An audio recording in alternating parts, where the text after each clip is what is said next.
హైదరాబాద్లో రౌడీ షీటర్లంతా డ్రగ్స్కు బానిసలయ్యారు. పోలీసులు చేపట్టిన భారీ ఆపరేషన్లో షాకింగ్ విషయాలు వెలుగు చూశాయి. సిటీలో లా అండ్ ఆర్డర్ పరిరక్షణ కోసం పోలీసులు ఒక ప్రత్యేకమైనటువంటి ఆపరేషన్ చేపట్టారు. నగర వ్యాప్తంగా ఉన్నటువంటి రౌడీ షీటర్ల కదలికలపై నిఘా ఉంచిన పోలీసులు వాళ్లలో ఎవరైనా డ్రగ్స్ తీసుకుంటున్నారో ఏమో గుర్తించడం కోసం ప్రత్యేకమైనటువంటి ఒక డ్రైవ్ చేపట్టారు.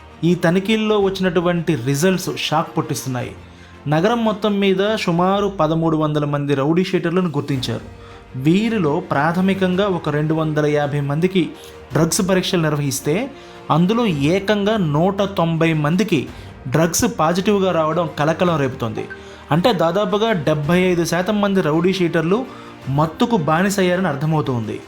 వీరిలో అత్యధిక శాతం గంజాయికి అలవాటు పడినట్లుగా పోలీసులు గుర్తించారు. ఇప్పుడు పోలీసులు అసలు ఈ రౌడీ షీటర్లకు గంజాయి ఎక్కడ నుంచి సరఫరా అవుతుంది, ఈ గంజాయి ఇన్ఫ్లుయెన్స్ వల్ల వీళ్ళు తీవ్రమైనటువంటి నేరాలకు పాల్పడితే పరిస్థితి ఎలా ఉంటుంది అనేటువంటి ఆందోళనతో వారందరిపై ప్రత్యేకమైనటువంటి నిఘా పెడుతున్నారు. ప్రధానంగా దీని మొత్తం వెనుక ఉన్నటువంటి నెట్వర్క్ ఏంటి అనేది ఛేదించేటువంటి పనిలో ఉన్నారు.